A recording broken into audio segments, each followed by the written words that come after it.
کہ آپ ایک عرصے تک یادگار چوک پر جلسہ سجائے بیٹھے رہے، خاص طور پر گندم ایشو کی اگر ہم بات کریں، سبسڈی کی ہم بات کریں یا پھر گندم کی قیمتوں میں اضافے کی ہم بات کریں، تو آپ کی جماعت نے اس احتجاج کو لیڈ کیا۔ آج آپ حکومت میں بیٹھے ہوئے ہیں اور بتایا یہ جا رہا ہے کہ کوٹے میں بھی کمی کی گئی ہے اور سبسڈی کے خاتمے کی باتیں بھی چل رہی ہیں، لیکن آپ خاموش ہیں، یا پھر کوئی ایسا پلان ہے کہ آپ دوبارہ سے یادگار چوک سجانے جا رہے ہیں؟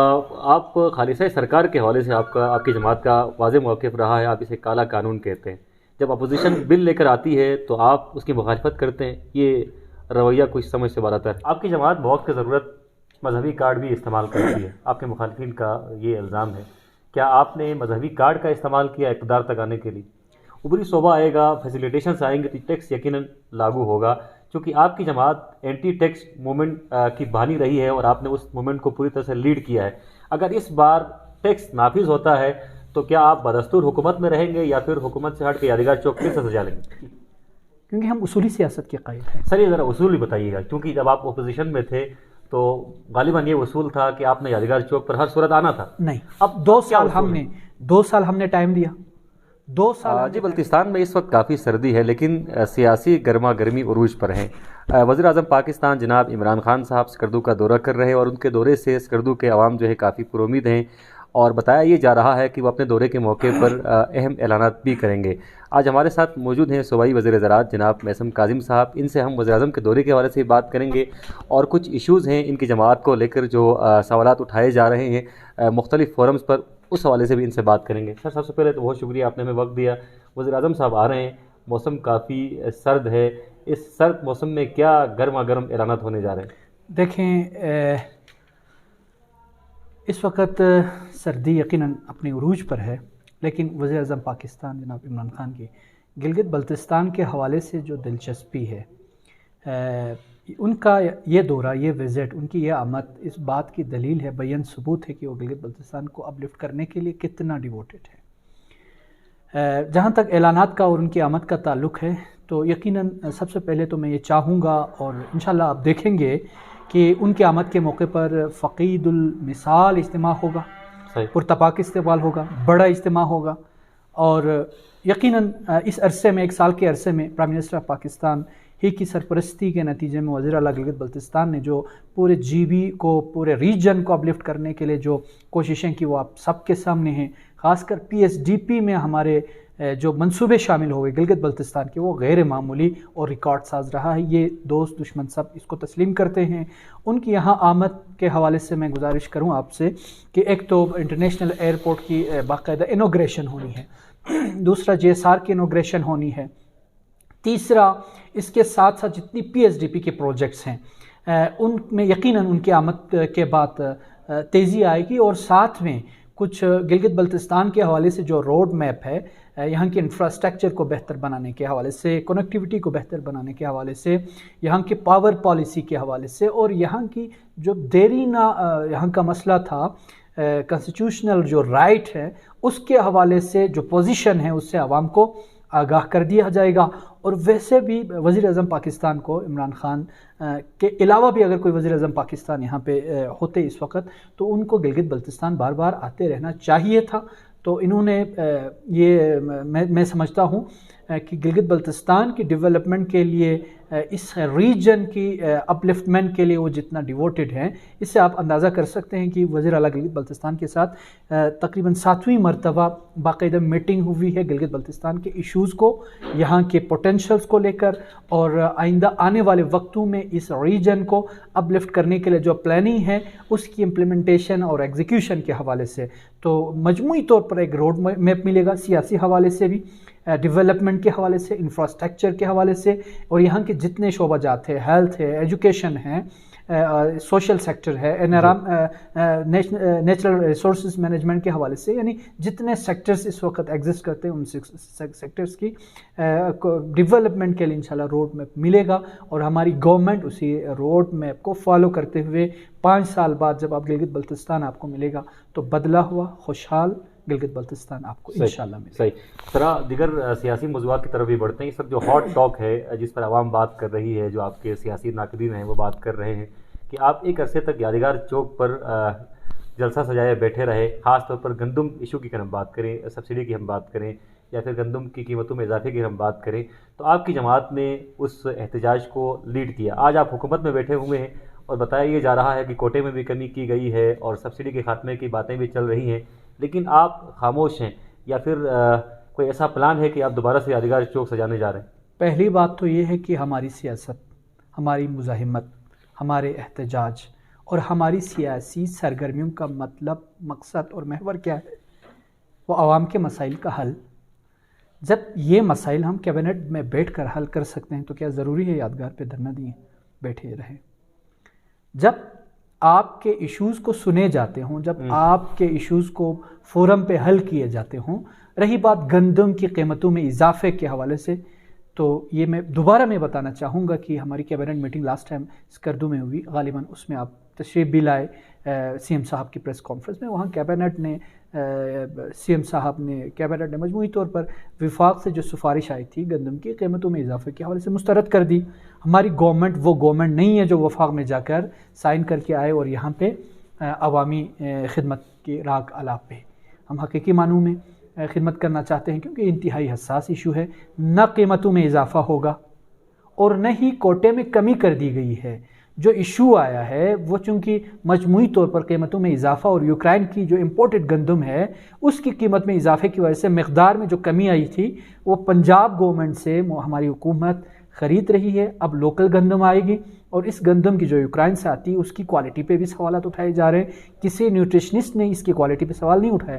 ہاں ٹیسٹ کلر کے حوالے سے جس طرح عوام کو تحفظات تھے ہمیں بھی تھے، ہم تسلیم کرتے ہیں کہ یہ وہ گندم نہیں تھی، تو ہم لوکل گندم لینے کے بعد وہ شکایت بھی دور ہو جائے گی اور انشاءاللہ. اور چیخ بھی چلا بھی وہ طبقہ رہا ہے. مجھے خوشی بھی ہو رہی ہے جنہوں نے یہ کہا تھا کہ گندم سے زیادہ بوسے کی قیمت گلگت بلتستان میں بڑھ گئی، اب گندم کی قیمت بڑھنی چاہیے.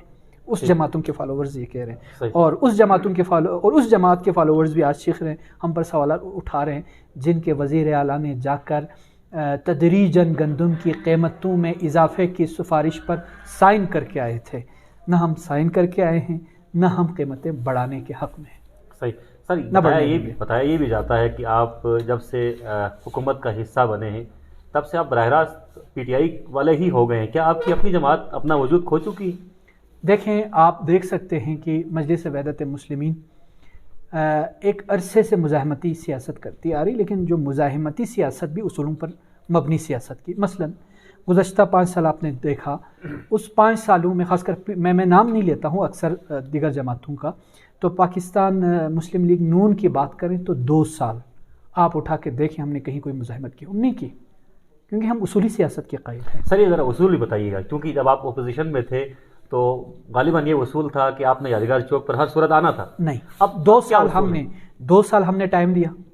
2 سال ہم نے ٹائم دیا. کوئی بیان اٹھا کے دیکھیں، کوئی پروٹیسٹ اٹھا کے دیکھیں، کوئی دھرنا، کوئی ریلی، کوئی احتجاج اٹھا کے دیکھیں. نہیں، ہم نے ٹائم دیا، ڈیلیوری کا ٹائم دیا.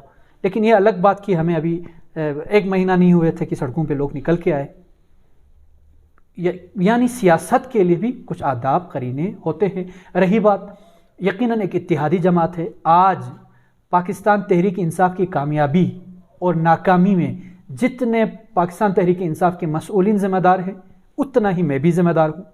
اگر یہ گورنمنٹ ڈیلیور کرتی ہے اور کر رہی ہے، کوشش ہو رہی ہے سروسز دینے کی، تو اس کا بھی حصہ دار ہوں. اگر خدا نخواستہ کہیں کمزوری کوتاہی ہوتی ہے تو اس کے بھی ہم شریک کار ہیں. یعنی ہم وہ نہیں ہیں جو اگر کہیں پہ کامیابی ملے تو نعرہ لگانے کے لیے، کامیابی سمیٹنے کے لیے آگے آ جائیں، اور جہاں کمزوری کوتاہی ہو تو وہاں پہ رفو پتلی گلی سے نکل کے رفو چکر ہو جائے. ہم تمام تر معاملات میں گورنمنٹ کے ساتھ کھڑے ہیں اور تمام تر کامیابی یا کمزوری یا کوتاہی جو بھی اگر ہوتی ہے تو ان سب کے حصہ دار ہیں. ایسی بات نہیں ہے. اور آپ نے یہ بھی دیکھا جس طرح کی ہمارے اندر کوارڈینیشن ہے، جس انداز میں تعاون کے ساتھ، اور آپ نے دیکھا ہوگا پچھلی حکومتوں میں کس طرح لیگ پولنگ ہوتی تھی منسٹریز کے درمیان، منسٹرز کے آپس میں، اور کس طرح بلیم گیم وہاں پہ ہوتے تھے. الحمدللہ اب ایک پیج پہ پوری گورنمنٹ کھڑی ہے. اس میں کوئی فرق آپ کو نظر نہیں آئے گا کون کس شعبے کا منسٹر ہے اور کون کس جماعت کے اتحادی ہے. نہیں ہے. یہ حسن ہے اس گورنمنٹ کا کہ جہاں پہ ایبزارب ہو چکی ایک گورنمنٹ اور ایک سیسا پلائی ہوئی دیوار کی طرح ایکا ہے اور جمع ہے، اور آگے ایشوز کو حل کرنے کے لیے، عوامی مسائل حل کرنے کے لیے یقیناً ہماری ایفرٹ جاری رہے گی اور ہے۔ آپ کی جماعت بہت کی ضرورت مذہبی کارڈ بھی استعمال کرتی ہے، آپ کے مخالفین کا یہ الزام ہے، کیا آپ نے مذہبی کارڈ کا استعمال کیا اقتدار تک آنے کے لیے؟ دیکھیں، پہلی بات تو میں یہ سوال ان لوگوں تک رکھنا چاہتا ہوں، جب ہم نعرہ لگاتے ہیں، ہم جس ملک میں رہ رہے ہیں وہ وطن عزیز پاکستان اسلامی نظریات کی بنیاد پر، کلمہ توحید کی بنیاد پر بنا، تو اس کلمہ توحید کی بنیاد پر بننے والے ریاست میں مذہبی جماعتوں کو سیاست کرنے کا زیادہ حق ہے، ان کی نسبت جو سوشل ہے، جو لیبرل جماعتیں ہیں، جو کمیونسٹ جماعتیں ہیں، اس کی نسبت جو مذہبی جماعتیں ان کو زیادہ حق حاصل ہے۔ دوسری بات، الیکشن کمپین کے دوران اگر ہمارے سنجیدہ فورم کی طرف سے اس بنا پر ہم نے ووٹ مانگا ہو کہ مذہبی ہے یا مذہبیات کی بنیاد پر، تو پھر یقیناً یہ نہیں ہونا چاہیے اور ہم اس کے قائل نہیں ہیں۔ ہم نے میرٹ کی بات کی، ہم نے اپنے منشور کو سامنے رکھا، ہم نے اپنے اہداف کو سامنے رکھا، ہم نے اپنی خدمات کو سامنے رکھا، اس بنا پر ہم نے سیاست کی ہے، نہ کہ ہم نے کارڈ کھیلا ہے۔ اگر مذہبی کارڈ کھیلنے پہ آئے تو ہمارے پاس بڑے بڑے آپشنز موجود تھے، لیکن ہم نے اس طرح کے کسی آپشن کو ہم نے استعمال نہیں کیا۔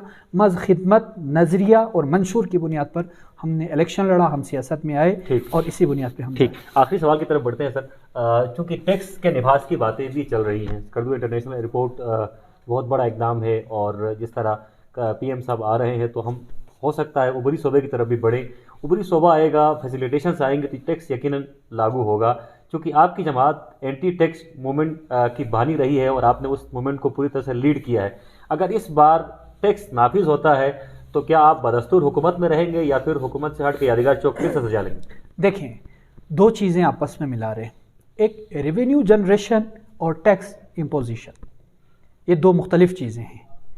آپ ریونیو جنریشن کو، خاص کر انٹرنیشنل ایئرپورٹ کے آپریشن کی صورت میں جو ریونیو آپ جنریٹ کریں گے وہ ٹیکس نہیں ہے، یہ عوام کو میں واضح کر دوں، یا منرلز اینڈ مائننگ کی پالیسیز کے نتیجے میں ہم ریونیو جنریٹ کریں گے وہ ٹیکس نہیں ہے۔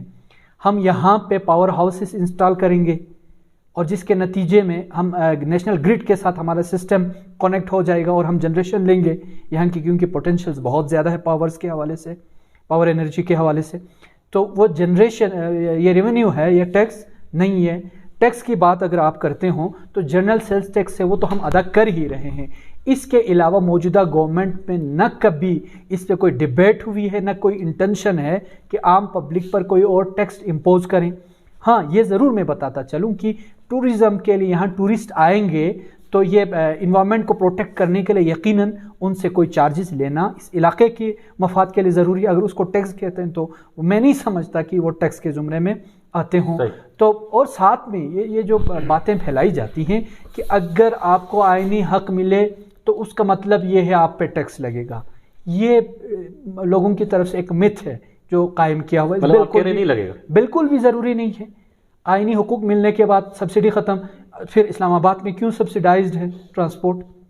آپ کے جو وہاں پہ بسیں چل رہی ہیں، کیا نام ہے، میٹرو، اس کے لیے کتنے ارب، کتنے سو ارب وہاں پہ سبسڈی دی جا رہی ہے۔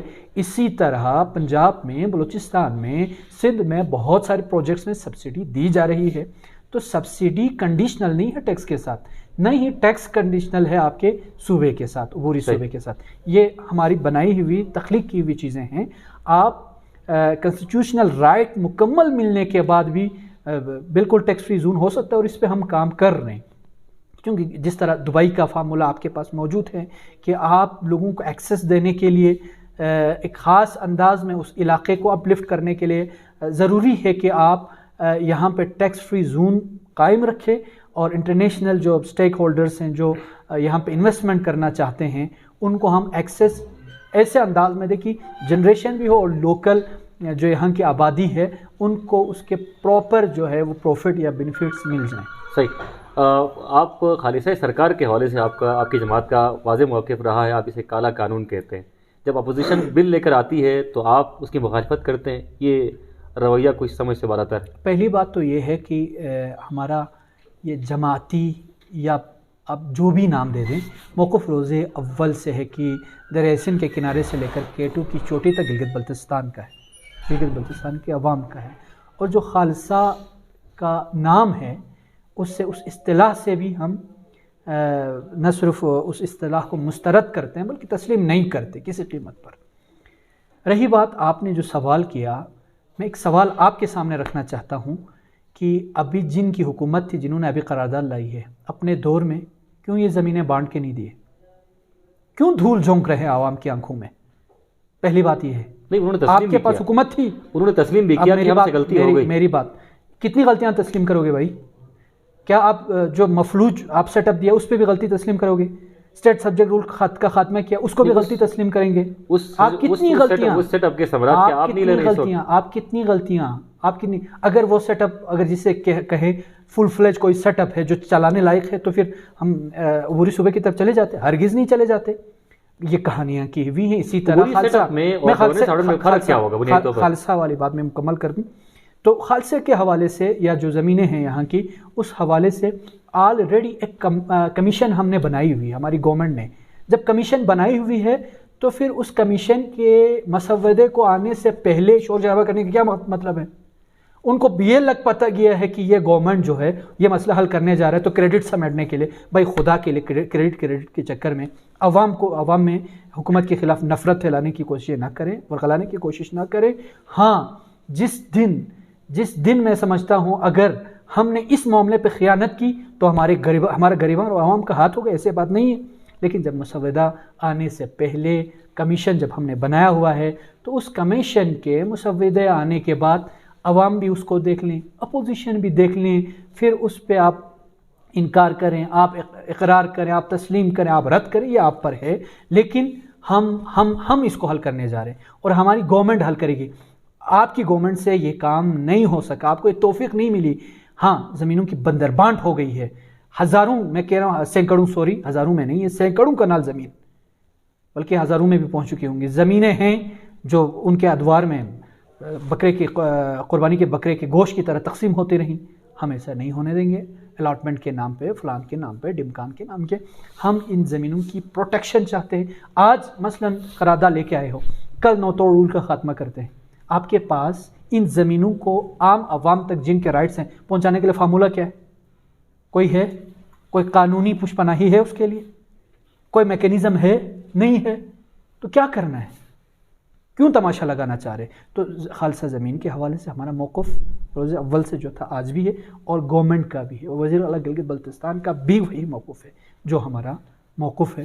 اور وقت آنے پر آپ دیکھیں گے جو مسودہ آئے گا، اور یہ بتا دوں اس مسودے میں تمام سٹیک ہولڈرز کو ہم ساتھ رکھ کے، ہماری جو کمیٹی ہے، کمیشن ہے، ان سب سے مشاورت کے بعد ہم ایسا مسودہ لے کے آئیں گے جو اس غریب عوام کے لیے فائدہ مند ہوگا۔ صحیح، بہت شکریہ، بہت شکریہ۔ آج ہمارے ساتھ شریک گفتگو تھے صوبائی وزیر زراعت جناب میثم کاظم صاحب۔ وزیر اعظم کے دورے کے حوالے سے ان سے ہم نے جانا، اور وزیر اعظم کا دورہ انتہائی اہمیت کا حامل ہے، اور آج پورا دن منسٹر صاحبان سے ہماری بات ہوتی رہی۔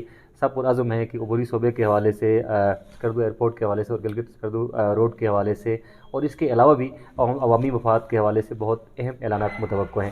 محمد علی انجم اور پروگرام کے پروڈیوسر ذیشان مہدی اور قاسم بٹ کو اجازت دیجیے۔ اللہ حافظ۔